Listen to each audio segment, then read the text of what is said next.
L'accident vasculaire cérébral, quoique de plus en plus répandu, est encore méconnu. Notre journaliste a rencontré les professionnels de la santé du centre hospitalier de Dax pour mieux vous éclairer sur les signes avant-coureurs de ces accidents et les réflexes d'appel à avoir.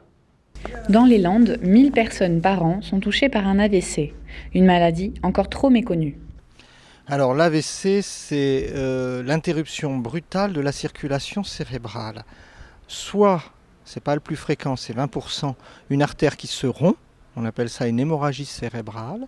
Soit, le plus souvent, elle se bouche. Et quand elle se bouche de façon durable, on appelle ça un AVC ischémique ou un infarctus du cerveau.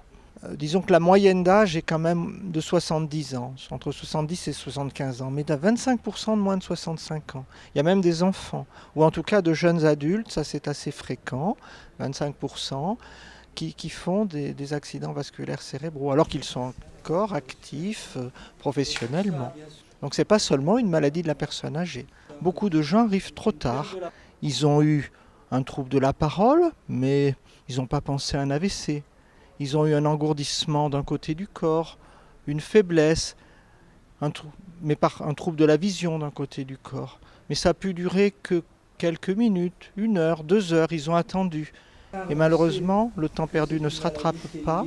Donc vraiment, le message que l'on tient à passer dans cette campagne qui est mondiale, et notamment relayée en fin octobre en France, c'est faites le 15. Si vous avez un de ces 4 symptômes principaux, faites le 15. Arrivez le plus tôt possible.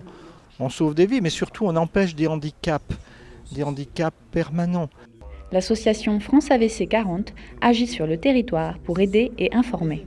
On a créé depuis plusieurs années maintenant un relais départemental de l'association France AVC qui associe des soignants mais surtout des patients victimes d'AVC qui en gardent ou non des séquelles mais qui souhaitent témoigner et puis les aidants.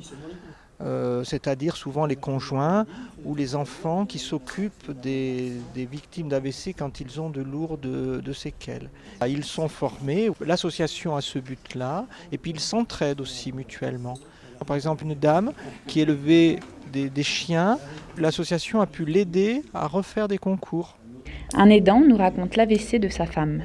À l'époque, je travaillais beaucoup, donc j'étais au lit, je dormais. Sur les 3 heures du matin, je me suis aperçu que mon épouse n'était pas à côté de moi, dans le lit. Donc, je suis allé au fauteuil, puisqu'elle regardait la télévision marchait, mais elle était tombée à côté du fauteuil. Donc, je l'ai relevée, je lui ai parlé, elle a sorti quelques mots, je l'ai mise au lit, et le lendemain matin, de bonne heure, j'ai appelé le médecin, qui lui a diagnostiqué en vitesse un AVC. Il est parti, mais je ne sais pas à quelle heure elle est tombée. Donc ça faisait un laps de temps très important.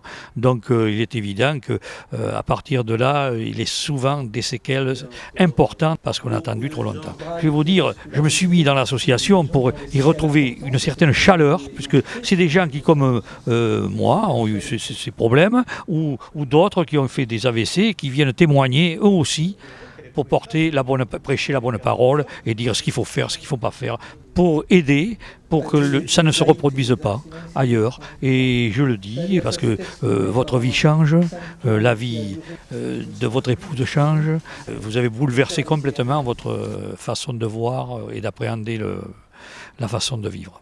Les hôpitaux, les structures sanitaires se sont organisées avec des personnels compétents pour les accueillir et donc ça fait partie de notre travail de sensibiliser le grand public. Dans les Landes, on a choisi de faire des expositions avec le public dans les halls des 2 hôpitaux de Mont-de-Marsan et de Dax. Le vendredi 24 et le samedi 25 après-midi, une exposition avec des affiches, des stands. Il y aura bien sûr des soignants, des médecins, des infirmières, pour le grand public, c'est-à-dire les gens qui viennent voir leurs malades, profitant du week-end ou l'après-midi, quel que soit leur motif d'hospitalisation.